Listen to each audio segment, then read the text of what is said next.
just have two more. We've got Eric Bell and KR Sauls, and here's Eric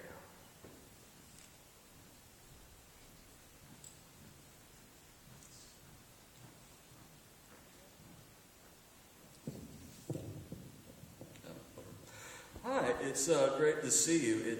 I joined Charles Tash and say it's great to see literally tens and tens of people. Anyway, yes, thank you for coming. I especially want to thank Bill Shanahan and Margaret Shanahan and Roberts for coming here. I've known for about 10 years now. Bill is the assistant city manager of Augusta, correct? That's your official title? Okay. Anyway, well, what the main objective of this event is we plan for a lot more, obviously, but well, whatever, is to introduce ourselves to the community and tell us what we're about.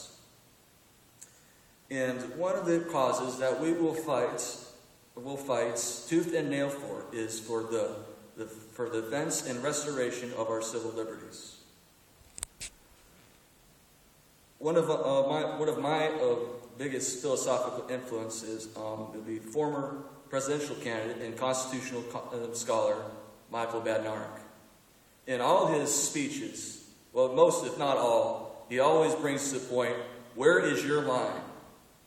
It's like, how much more do they have to do to you before you get pissed off enough to actually speak out and do something about it? And when Hitler came to power, he came into power with a 98% voter turnout for him. 98% people voted for him. He didn't get elected on Monday and start throwing Jews into the oven on Friday. It came very, very gradual. First, he started issuing these newspaper articles on blaming the Jews for all the problems that caused in Germany.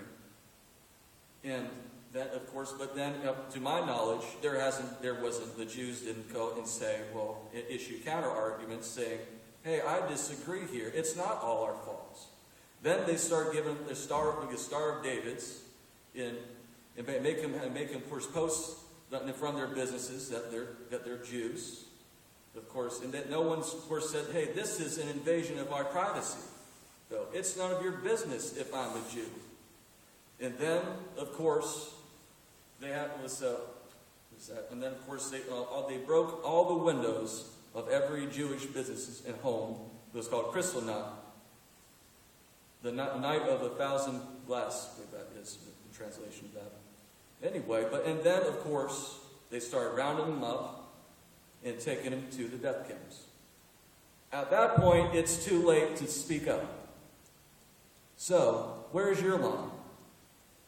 When federal agents claim the power to go through your emails, go through your financial statements, go through your medical records, your gun controls, what you read and what books you check out from the library, or when the Congress passes a bill to allow for 30,000 drones to surveil you in American skies, or when they pass the National Defense Authorization Act, which gives them the federal government power to detain you and me without trial, without any due process, or when the president claims the power to kill you without due process. I ask you, is it time then, or would you then?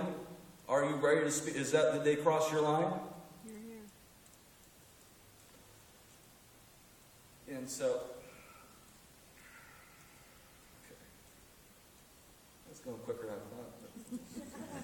So what do we do now? Of course, the thing we have to do is educate.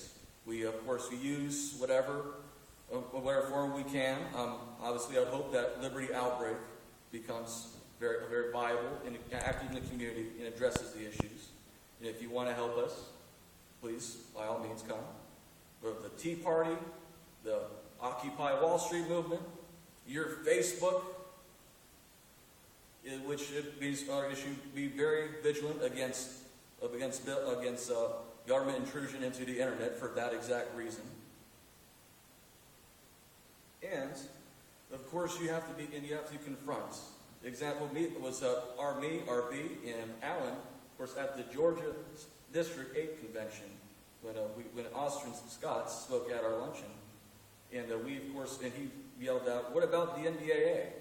What about the 30,000 drones that you voted for?" He realized that not too long ago that we were going to be a thorn in his side. So about maybe a month or so later, he actually issued a bill curbing the use of drones, saying that we would not be able to use them without a search warrant. And you could, of course, the next thing, of course, is we resist, and for one, there are about, I think, 3 different states that have bills for nullifying the NDAA, and learn the word nullification. Wish JC was here to say, when you consider voting for him, make sure he knows that word, his opponent, and if he doesn't learn it when he goes to Atlanta, find someone that does.